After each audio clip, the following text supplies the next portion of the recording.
Okay, so the last topic of the day, I am going to turn over to Ava, and this will be a set of lightning talks that folks have said that they when they signed up that they were interested in sharing with everyone. So And I quickly pass it on to Nicole, who is our outreach director and project manager extraordinaire, because that's her part. Thank you. Great talk today, Chuck and panel. And yeah, I'm going to quickly pass it off to Werner Sun, who is at chess at Cornell. So go ahead, Werner. Hi, everyone. Let me share my screen. And okay, so hi, everyone. This has been a great workshop. I'm really enjoying it. My name is Werner Sun. I am the IT director at the Cornell High-Energy Synchrotron Source, as well as its host laboratory, the Cornell Laboratory for Accelerated-Based Sciences and Education. And today I'd like to talk about the question of trust in AI, which has broad implications across healthcare and autonomous experiments. Pretty soon we'll see chatbots for data analysis if we aren't already. The plot here on the right shows that trust in AI hovers at around the 50% level across many countries. And one barrier to trust in AI is in the training data sets themselves. We all know that bias in training data sets can lead to biased outcomes, but there's also the danger of model collapse, where models that are trained recursively on AI-generated content can forget the long tails that is in reality. And so my claim is that, and others have said this already in the last 2 days, that metadata provides the context and provenance that can reduce these sources of bias. Metadata about your training data sets can tell you, are the data sets real or synthetic? Do they come from trusted sources? Are they representative of the real world, including those long tails? And so we're hearing the consensus forming that AI-ready data sets should include metadata for transparency, and this is a necessary, although not a sufficient condition for trustworthy AI. Here at Chess, our strategy has been to develop what we call the Fair Open Science Extensible Data Exchange Network, or FOXDEN for short. And FOXDEN is a suite of data services for recording metadata, code, and other research artifacts in real time. And there's some documentation at this link here. The way FOXDEN works is that it allows researchers to document their workflows, preserving JSON metadata that goes along with their data using scientist-defined schemas. So this diagram shows a typical research workflow at Chess. And you can see that at every step along the way, you can invoke FOXDEN services to generate metadata records for all of the data products that you're producing, as well as provenance records that link these data records together. And so at the end of the process, when you're ready to publish your results, FOXDEN can mint a single DOI for this entire chain of metadata and provenance records. The information in these metadata and provenance records includes facility and instrument information, descriptions of the samples that are being studied, experimental parameters used to collect the data, software and operating system versions, as well as parent-child relationships among all of these different data sets. You can even store derived results from a data analysis in the metadata. And so an AI workflow would use FOXDEN metadata both before the fact to curate training data sets or after the fact for auditing those data sources. The metadata can also provide labels for supervised learning or validating GenAI outputs. You could also imagine that FOXDEN metadata can be directly used in the model training or in a RAG context window to augment the training data itself. So currently we are integrating FOXDEN into operations at Chess as well as MagLab, as you heard yesterday from David Butcher. We're also developing a RAG-based chatbot to help with documentation, as well as forming queries on this metadata. In my mind, one of the big unresolved questions, which echoes the previous presentation, is how to ensure accuracy and reliability or consistency of the metadata. In other words, we need a governance structure for security and accountability. So in summary, FoxDen helps to build trust in AI. And if you'd like to learn more, please feel free to contact me at the email address at the top of the slide. Thank you. Thank you, Werner. If there's one question that wants to be asked live, we can do that. Otherwise, I suggest writing your questions in the chat. And then if we have time at the end, we can take even more questions. So if there's anybody has a quick question for Werner now, we'll take it.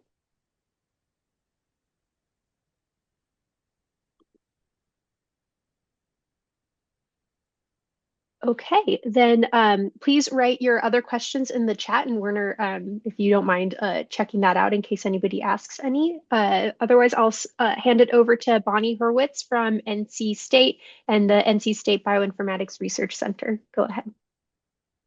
Hi, everyone. Great to be here. I am really excited today as probably one of the domain scientists who is really interested in learning about how to use CI, agentic agents, machine learning, and all of the above. My lab really jumps in and tries all sorts of different methods for finding and discovering novel microbes and novel viruses in different environments and everything from the earth to the human microbiome. So today I'm going to talk about some of the work that we've been doing in virus detection using AI.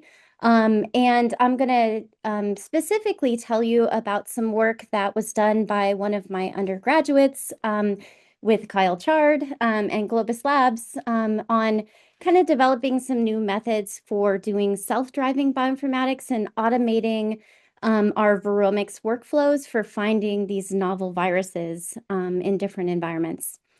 So, so just to give you guys a quick rundown of why we use AI in viromics, the reason is because we have to. Because most of the viruses in the world are completely unknown. What that means is that we don't have any information about their genomes from doing basic Louis Pasteur style science, where we grow the bacteria and then infect it with a virus and then get a viral genome. The reason for this is that most of those microbes cannot be grown in culture, and so we can't see their viruses. And so in order to understand them, we have to do a deep dive on all of the sequence data in a metagenome in order to find and detect those. And when we do this, there's two different approaches. We can either try to extract viral DNA, which is impossibly hard because there's such a limited amount of viral sequences in these cellular DNA data sets in the metagenomes. And so instead, what we try to do is we try to pull them out of a metagenome where we're a microbiome where we're looking for viruses that are actively infecting their hosts. And again, because this is such a limited quantity of DNA, and because we have limited known viral genomes out there, we have to use AI to find and detect these sequences. So just to bring you up to speed on how we use those AI-based approaches, typically what we do is we have some unknown viral sequence. We try our best to match it to known viruses using viral genes or bacterial genes. And then we look at those viruses using a composition-based analysis or K-mer usage patterns to try to distinguish whether something is either viral or bacterial. And our community is using everything from logistic classifiers to ensemble methods to deep learning-based methods. And we're getting deeper and deeper into AI and trying all different kinds of approaches to find and detect these novel viruses. What's fantastic about these approaches is that we're able to discover these completely previously unknown viruses or phages, viruses that infect bacteria. We can do this in a reference-free manner on a laptop, and it works on very small sequences that come directly off a sequencer. So it's very exciting for us to use these technologies. But one of the problems with these technologies is that we really don't the community doesn't really know how to use these AI-based approaches, and the tools and platforms needed to run these analyses require high-performance computing and a lot of resources that our community might not have access to, or computational training that they might not have access to. So, as a result, we are starting to try to develop infrastructure through the iVirus project in order to develop optimized pipelines to allow our community to use these tools and these pipelines in a way that gives them access to benchmarking and trying out these new methods as they become available. And we're using intelligent agentic systems in order to develop these workflows. And one of the problems in the past is it's taken, let's say, one of my graduate students over a year to test and to benchmark and to ensure that these tools are working appropriately. But now with these new agentic approaches, we can do that in record time. And in fact, one of my undergraduates, Naomi, worked with Globus Labs this past summer to do just this, where she took a data set, which was from a fecal microbial transplant for patients that had a C. difficile infection.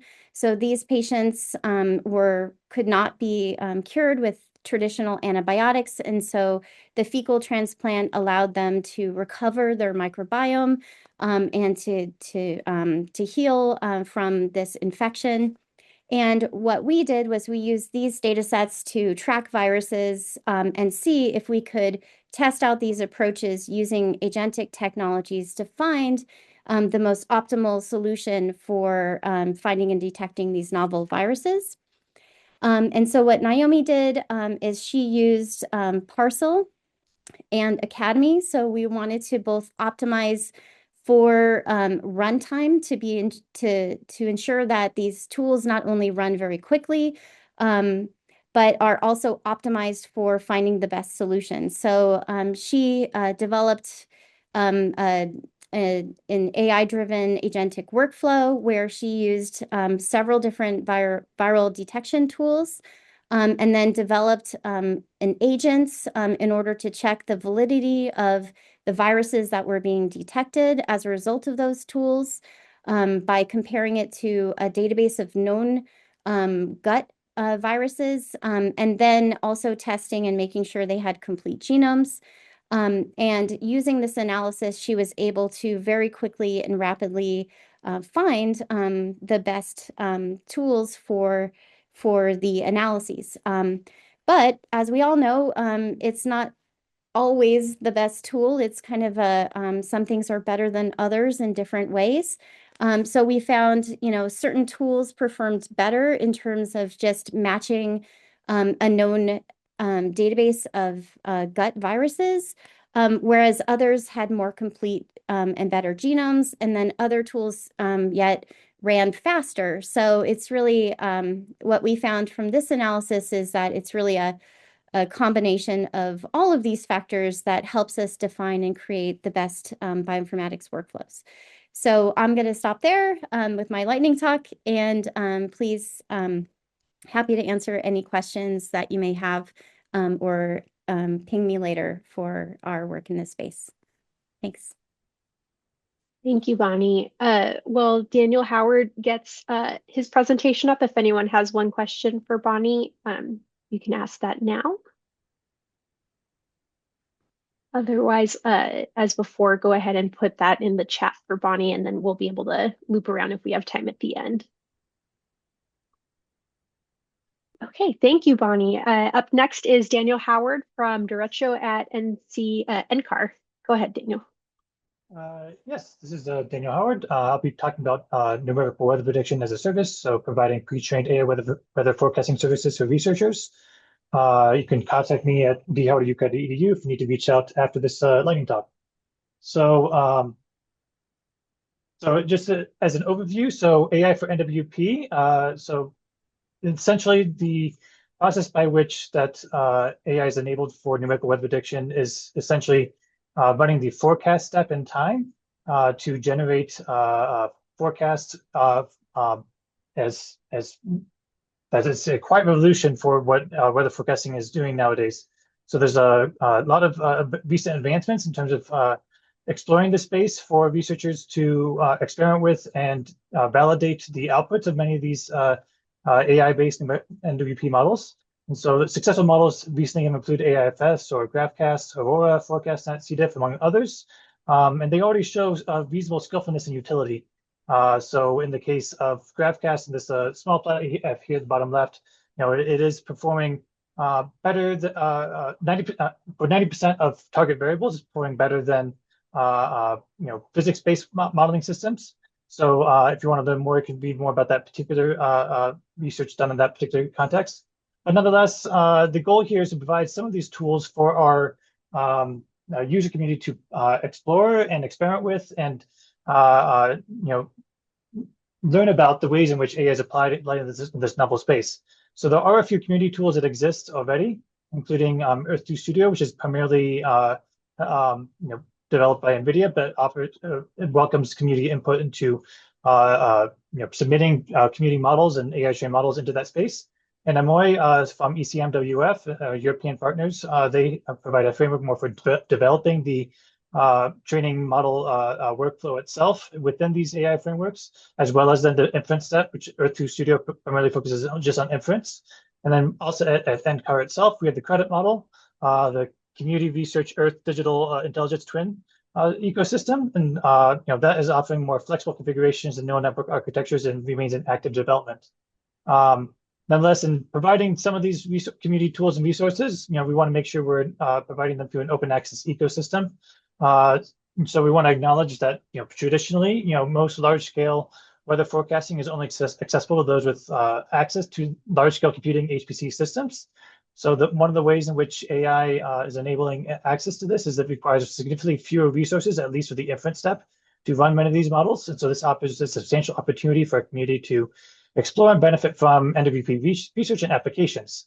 So there are efforts within NCAR to provide greater access to fair data through our GDEX platform, the Geoscience Data Exchange, as adhering to community expectations around fair data and AI readiness and reproducibility.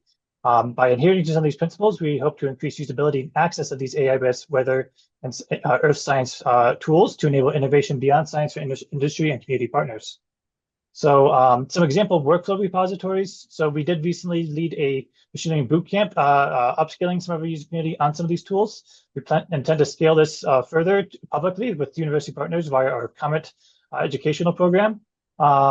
Nonetheless, there are also existing catalogs across the community in AI for NWP and Earth Science that you're welcome to explore, and I've included some links there below if you like to learn more. But in providing specifically our resources for AI for NWP, we want to just emphasize the value add of Jupyter Hub-based computer environments. So we do have a pre-installed Earth2 Studio, for example, computing environment that folks can load into and interact with already existing notebooks for them to learn how to use this particular ecosystem. And so for this particular model, there's only a few lines of code that's needed to actually load in, say, particular options you might choose, say, a prognostic model or a diagnostic model or data sources, etc. As you do that, you can just then it's a few more lines to just run the code and actually perform the inference, and you would then get ultimately a precipitation output in this particular context example. And so this example workflow is provided by our Jupyter Hub environment interface for ease of access and exploration of AI for NWP applications. And we hope to expand further resources through not just to Studio, but also in Amori and our credit ecosystem to make sure that these models are readily available and usable, and ease of access for a broader community to explore many of the applications for AF and NWP, and hopefully other applications beyond that in Earth System Sciences. That's all I have, and I appreciate any questions or engagement after the talk. Thank you. Thank you so much, Daniel. Next up is Jeannette Jackson from University of Michigan and the Research Data Ecosystem. But if anyone has any questions for Daniel as Jeannette gets up, please ask now. Otherwise, as before, we can just put them in the chat. Okay, let me play Spotlight. Okay, go ahead, Jeannette. Trying to make sure I'm sharing the right screen. I will say, Daniel, you win at lightning talk at lightning speed. That was impressive. Yes, indeed. All right, hopefully this is the right one. Are you seeing my slide? Current and future uses of AI, yes. Yes, okay, fantastic. Hi, my name is Jeannette Jackson. I am the Managing Director of the Research Data Ecosystem, which is an NSF Midscale infrastructure project modernizing the software platform and building tools across the social science research data lifecycle for the largest social science data archive in the world. We've been around 60 years. I'm here with my colleague, Alap Doshi. Alap, if you want to put up your, turn on your video at some point, it'll probably bring you up closer to me, who is the Director of IT for ICPSR and my partner in this project. Of note, we have completed the Trusted CI cybersecurity framework and have found it very helpful. And I am very excited that you're moving into this AI space because we will be reaching out to you soon. Okay, so creating fair data in this era of technological change is a cyber infrastructure challenge for us. Researchers are increasingly expecting AI-ready data and infrastructure.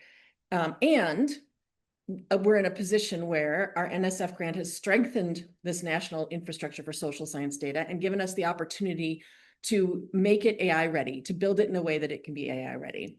So what are we doing here?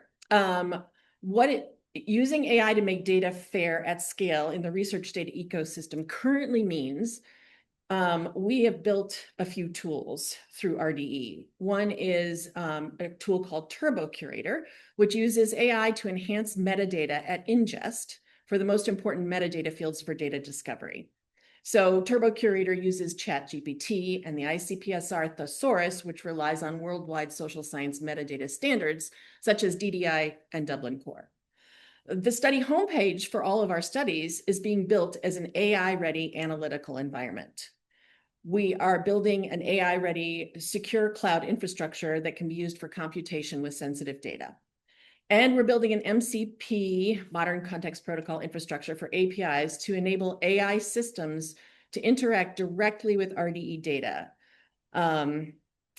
This seems like a pretty sophisticated group, but MCP is an open standard designed to enable LLMs and AI agents to securely connect with and utilize external data and APIs in a standardized way. So it provides both value for the users and long-term sustainability for the system. In the future, we will be using AI, first probably in experiments. This tends to be how we work with AIs. We pilot something. We have Alap has run hackathons for us to experiment with like what actually works within our system, and then bringing that into the infrastructure. So we're looking at constructing private or internal LLMs or SLMs in our case, which may make more sense. We are working in areas enhancing the search functionality through front-end interactions for users using natural language queries and network visualizations. In the back end of the system, we'll be using AI to determine relationships in databases like semantic triples. We are working on data chatbots. The question is whether we will build these or whether we will use established tools. And this is one of those areas where experimentation is important. We feel we really need to understand what's important for our users, whether or not we actually build our own. And then we are looking at using AI for really automating data readiness, using it to curate data using multiple data types. And we are planning to integrate notebook types like Google Colabs and Hugging Face into our system. In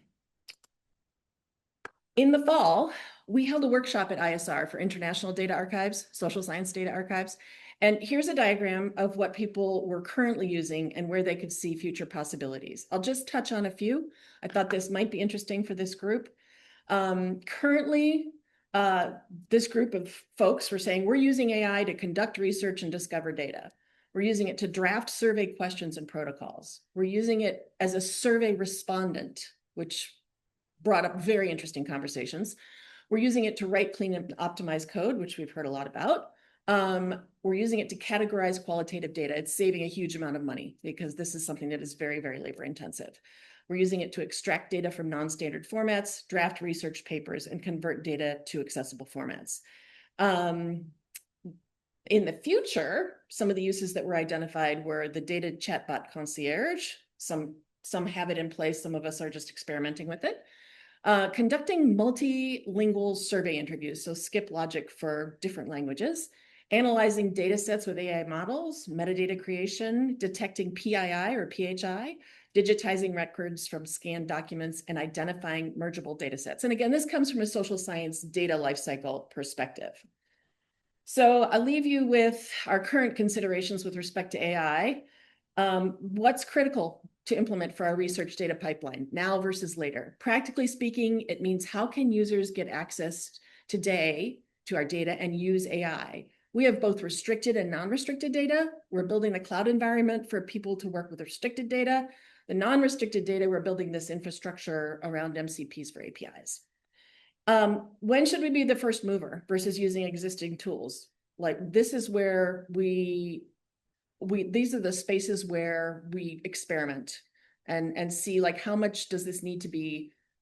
Is it just in our context that's very important for us to do, or is someone else going to be able to do this and we can insert our context into it? And then there's the ongoing question about how to use AI responsibly. It's the bright new shiny thing, but not all LLMs are good LLMs, as we've been talking about. And in our case, smaller LLMs might be better and less costly. And with that, I will say thank you and pass it along to the next person. Thank you, Jeannette. As Julio gets his presentation up and running, does anybody have any questions for Jeannette or Alap? Nicole, I have a quick question for Jeannette, if you don't mind. Please. Jeannette, very interesting presentation. As a social scientist myself, I'm actually intrigued by this presentation. Could you speak briefly about how do you use AI for categorizing, improving qualitative data categorization? Because you noted that this is a most labor-intensive process, and I do agree with you. And I think the critique of ChatGPT is that it's not reliable. So I'm curious about your thoughts on reliability and reproducibility. Thank you. Well, I might include my colleague Alap on this as well, because he has had more interaction with folks on this in this particular space. We're not specializing in doing the qualitative analysis with AI, but we're working with people who are. Alap? Yeah, thanks, Jeannette. Like Jeannette said, we don't actually do this ourselves, but because we work with social scientists, the things we have heard is that oftentimes some of the most critical things are just sort of coming up with the initial set of categorization buckets. You know, if you want to do intercoder reliability, you kind of have to come up to some consensus. And that's where they were saying that it has helped fast track that process. And then just provide another perspective on how the clustering works. I think they still have a lot of manual intervention to make sure that it is in line with what it should be, but they're slowly starting to rely and train on different AI models. We actually, most researchers we work with use U of M's internally hosted AI models for this purpose. But yeah, it's very interesting. Thank you. Okay, great. Thank you very much, you two. Next up is Julio Ibarra from Florida International University in the AmLight project. Julio, we can see your presenter view, so if you want to maybe swap. Okay. All right. Thank you all for this opportunity. As Nicole mentioned, I am Julio Ibarra. I'm also the principal investigator of the AmLight network. And I'm here to present our activities to support major facilities and shared cyber infrastructure providers in the US, Latin America, and Africa.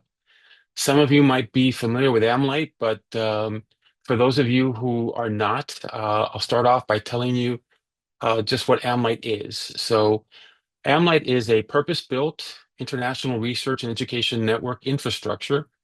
AmLight supports major facilities such as the Vera Rubin Observatory and other ground-based telescopes in Chile. It's connected to shared compute and storage providers such as the National Research Platform, the PATH project, and Fabric. It supports data-intensive scientific workflows across the US, Latin America, and Africa. For major facilities like the Vera Rubin Observatory, the network is not just connectivity. AmLight is also part of the scientific instrument. The AmLight Next Frontier Towards Discovery in the Americas and Africa is a new NSF-funded 5-year project awarded in 2025. Yesterday's keynote by Katie Antipus highlighted the new project. I'll tell you a little bit more about it and how it fits into our evolving activities in supporting the major facilities and the resource providers of the region. So AmLight has two major goals. First, to continue operating and evolving a production-grade international network connecting major facilities and research communities across the Americas and Africa. In this context, production grade is key because in some cases, as I mentioned earlier, the network is part of the instrument. If it's not production grade, science is at risk of not happening. The second goal is to deliver workflow-aware networking that meets the performance and reliability needs of large-scale science. In other words, AmLight is being enhanced to deliver the performance that large-scale science workflows require consistently and predictably. Some of the characteristics of the AmLight International Network are to provide multi-terabit international connectivity across 4 continents. The network map you see on the right shows the continents that AmLight has landings at: North America, South America, Europe, and Africa. Currently, AmLight provides over 5 terabits per second of total capacity. That's enabled by a blend of spectrum and least capacity over diverse submarine cable systems. In the map here, you could see the green segments are based on spectrum and fiber optic cabling technologies. This is the primary path that the science and the research and education networks use across the region. The white segments represent least capacity, primarily to back up the primary paths. What you see in magenta are shared links that we have with our collaborative partners in the region, other research and education networks. AmLight is a software-defined network enabling autonomic network operations. AmLight has been operating as a software-defined network since 2014. It's been essential for the management of the software stack and to reduce reliance on human intervention. Part of our goals is to allow the network to self-drive as much as possible. AmLight is highly instrumented for deep visibility into the network. We use high-precision telemetry, which gives us real-time visibility into the state of the network. And we also have automated link testing and diagnostics instrumentation. It's used to fine-tune AmLight to meet the SLA demands of major facilities, such as the Vera Rubin Observatory. So that's the current state of AmLight and where we're going with the new project. Next, I'm going to present a new service AmLight will be offering to the AI and machine learning research community.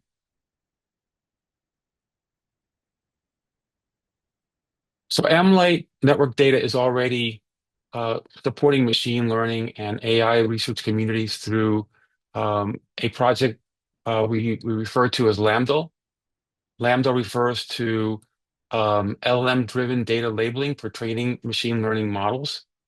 We are providing data to this project to fine-tune LLMs to convert AmLight network data into labeled cybersecurity ready for science data sets. We gather data from 24 unique sources of network measurement data. The diagram here in the upper right shows you all the different data sources that we are currently gathering data from among the data plane, the packet layer, the control plane, what we refer to as the intelligence plane. So these are all sources of data that we can collect from all the instrumentation that we have operating on the network.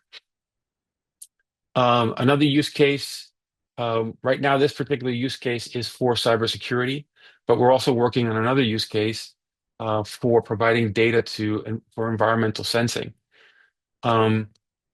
The data is then used to fine-tune the LLMs and convert this data into high quality, labeled cybersecurity ready for science data sets. And if you're interested in this type of data, please reach out to me. And also here we have a questionnaire that would provide us with information as to the kind of data that would be of interest for your research. Now, the new AmLight project is building what we call a data production pipeline to transform raw AmLight network data into fair, ready for science data sets that can be used for machine learning and AI communities. This figure here on the bottom is a representation of the data production pipeline. It shows all the different layers of data that we gathered data from, put into a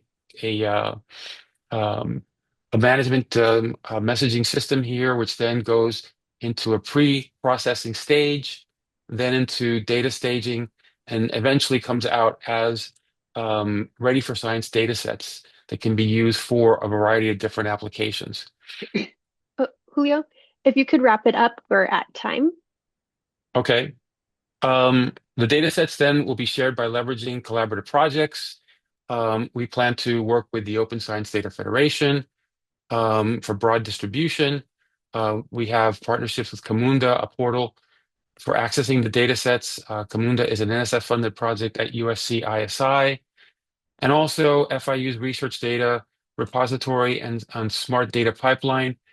This is a project we refer to as Envy Store for building fair compliance data sets. We'll leverage Dataverse as an open source research data repository to make the data sets discoverable, citable, and fair compliant.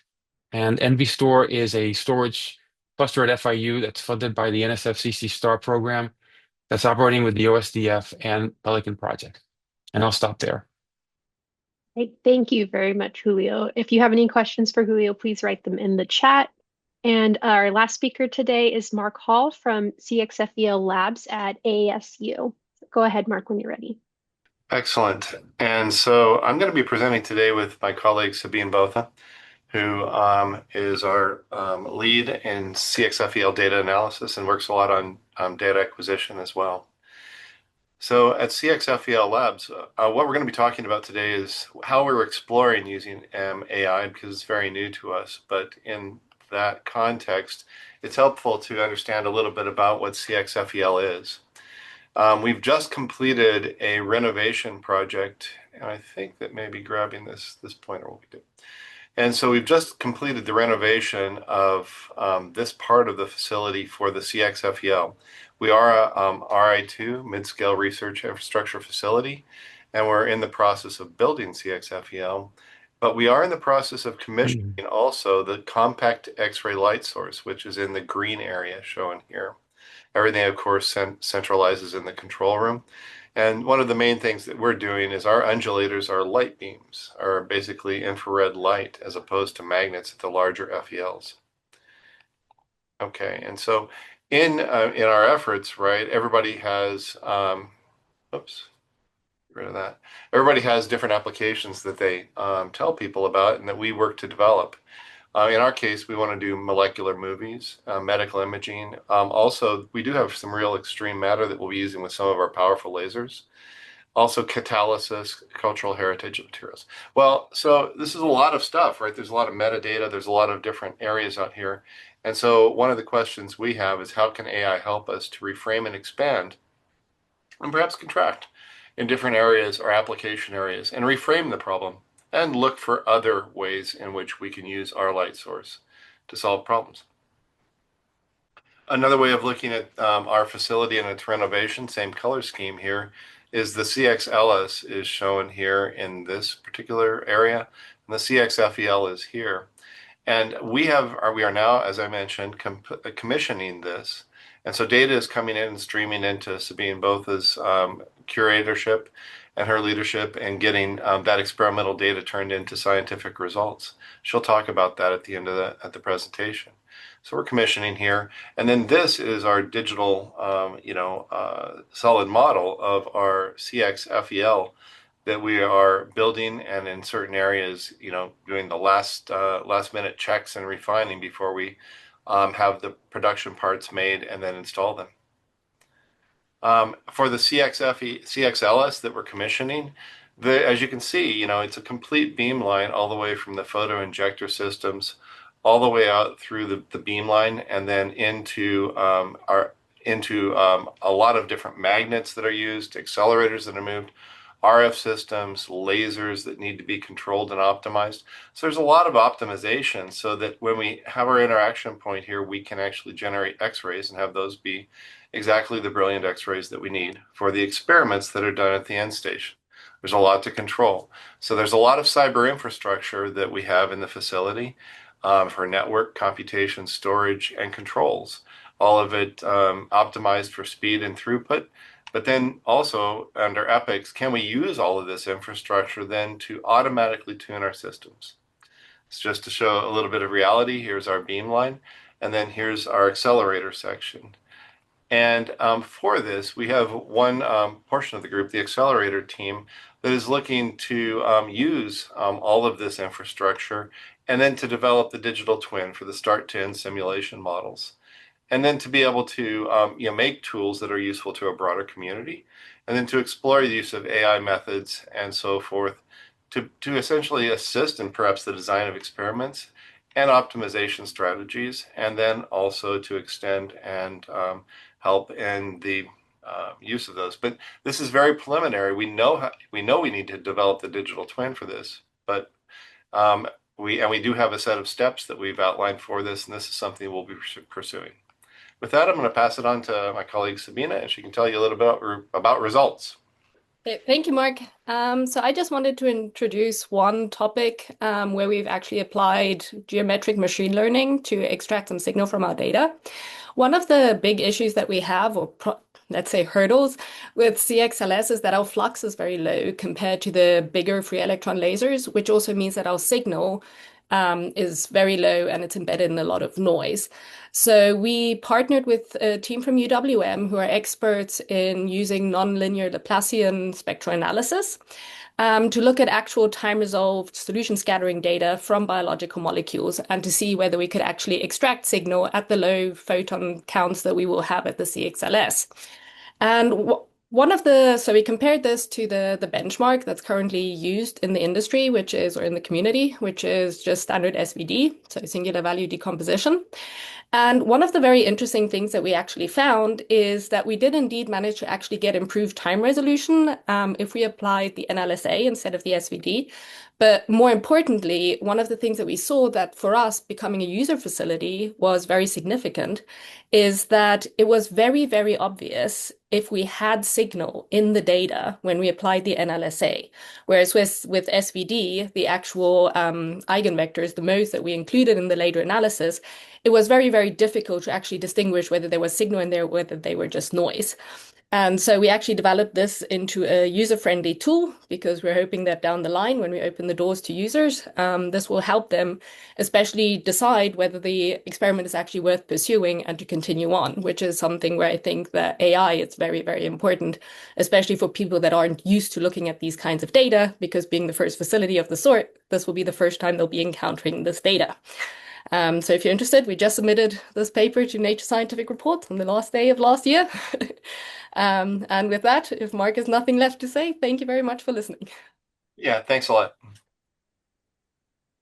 Thank you both.